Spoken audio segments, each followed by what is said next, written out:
Hi, I'm Zheng Jiayun from the Department of Risk Management and Insurance, and I'm going to talk about question 1, which is about the COVID-19 pandemic.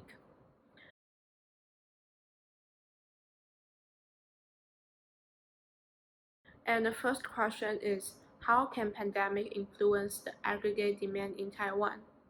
So as we know, the four components of GDP contribute to the aggregate demand for goods and services. So by this formula, we can know that GDP equals to C plus I plus G plus NX. And the spread of the virus has caused a serious recession in the whole world. So Taiwan was affected too. So the consumption must decrease so that the GDP will decrease. And the aggregate demand will decrease and the curve shift left. And for question 2, use appropriate models to analyze the impact of COVID-19 pandemic on Taiwan economy in the short run and in the long run. So by this graph, we could see that the aggregate demand shifts left, as we mentioned before. So the quantity of output will decrease. But over time, the aggregate supply curve shifts right. The output will return to its natural rate. So in the short run, the real GDP falls below the natural rate of output and overall price falls. In the long run, the real GDP is equal to the natural rate of output of overall price further falls. And for question 3, in theory, what should policymakers in Taiwan do in response to the short-run economy fluctuation caused by COVID-19 pandemic? So policymakers can use monetary policy. By Lee's graph, we can know that if the Fed increased the money supply, the interest rate will go down like this. And as the interest rate goes down, the investment will increase. So the aggregate demand will shift right. Or the government can use fiscal policy, which primarily affect aggregate demand in the short run. And the government alters the purchase of goods and services, and it shifts the aggregate demand directly. And question 4, based on your own research, what policies have been already implemented by Taiwanese authorities in response to COVID-19 pandemic? So according to the report on the website of Executive Yen, first, the government has practiced a tax cut policy to respond to COVID-19. In addition, the government also encouraged the bank to lower the interest rate, so the quantity of goods and services will increase, and the aggregate demand will shift right. Last, it has given some credit to the firms in Taiwan to help them get through the virus pandemic. And for question 4, please choose one of these policies and use macroeconomic knowledge to explain why the government implements such policy in response to the pandemic. So I want to focus on the tax cut policy. As government cut tax, it increased the household's take-home pay, and households save these additional income and spend some of these on consumer goods. And so it increased household spending, shifting the aggregate demand to the right. Hi, Now I'll answer the question 2.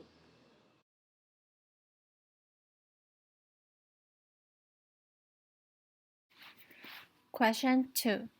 Since the late 2018, United States and China have been in a trade war. To be more specific, United States has gradually raised tariffs on imported products from China.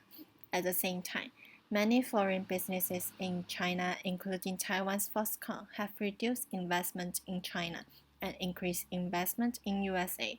President Trump believes that it can benefit the US economy because net export of USA will increase. First, please introduce more about the trade war between USA and China. In 2018, President Trump imposed tariffs on steel, aluminum, washing machine, and solar panels to reduce the trade deficit with China. Besides, US accused China of stealing intellectual property from American business. The trade war has escalated after September 2018. US imposed 10% tariff on 200 billion US dollars of Chinese products. In response to it, China also imposed tariff on 60 billion US dollars of American goods such as medical equipment and soybeans. The trade war has made US consumers to pay more because of the tariff on imported goods. In January 2020, Trump signed a Phase 1 trade deal with China to lower the tension between two countries.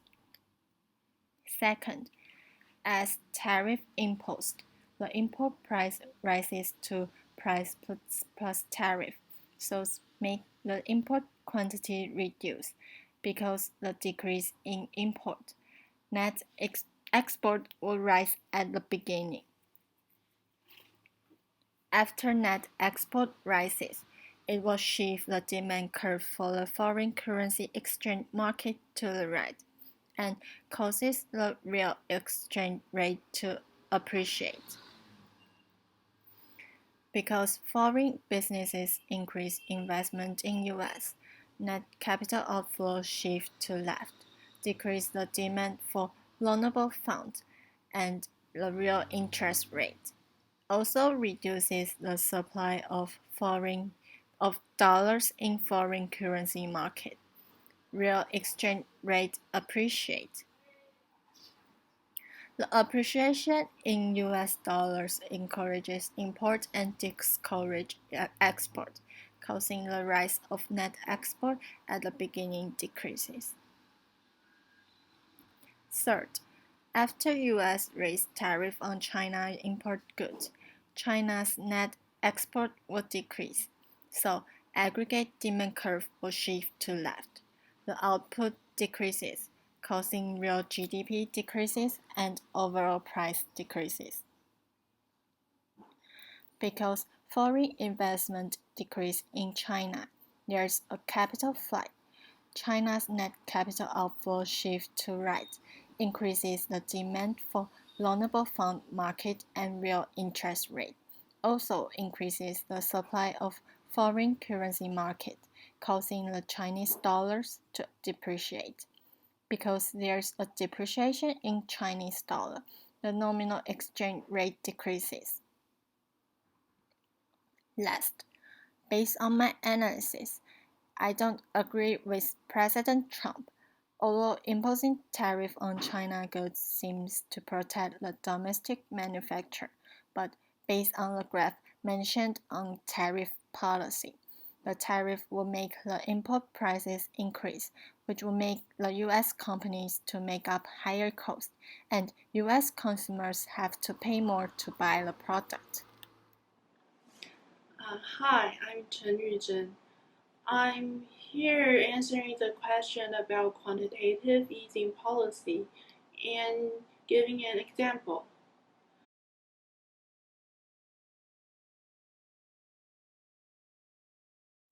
So, what is quantitative easing policy? The quantitative easing policy is a tool that the central bank uses to expand the economic activity by injecting money. However, it is described as a last resort to stimulate the economy. Why is that? Unless the interest rate is really low, which is close to zero, it will barely be considered as a solution to the market. And we call this unconventional situation liquidity trap, when the money supply has literally no impact on the interest rate. This policy is not as simple as just printing money. The central bank acts as a buyer joining the opening market, and it tries to inject money by buying long-term financial assets from other banks. So by this way, the banks will gain excess reserves because they are more likely to make loans. The money supplies will increase and simultaneously the interest rate will fall. This makes the cost of borrowing lower, and so will encourage spending. As the financial condition could be eased, the liquidity of the market could also be promoted. The difference between quantitative easing policy and conventional monetary policy is the scale of injection and the type of assets purchased by the central bank. In normal cases, the government's goal is to reach a desired target for the interbank interest rate. They may do it by selling and buying short-term government bonds. But when the interest rate is too low, the government may have to take action by conducting quantitative easing policy. Below, I would like to take the influence brought by COVID-19 pandemic as an example to explain how the policy is actually conducted. The COVID-19 pandemic has a serious impact on the U.S. economy. Since March, the Fed has purchased a huge amount of assets in order to ease the situation. The first action the Fed took was to provide $700 billion for quantitative easing, and until March 23rd, which the situation had become even worse, the Fed has started to do endless purchases to ease the economy. Yet, it has resulted in depreciation, and it may create stagflation if the inflation has gone too far. Below, I will use several graphs to explain how it has affected the economy. The policy is intended to ease the economy, and so they try to boost the economic growth by accelerating inflation. While the Fed had inserted $700 billion into the open market by announcing a quantitative easing policy, the supply curve in the market of loanable funds shifted to the right, which made the interest rate fall. This has resulted in capital outflow, which influenced the supply curve in the foreign currency exchange market to shift to the right. Therefore, the exchange rate fell and led to depreciation. This had also increased the demand of exports and benefited the exporters. This is the end of my part. Thank you. So now I'm going to answer the two optional questions.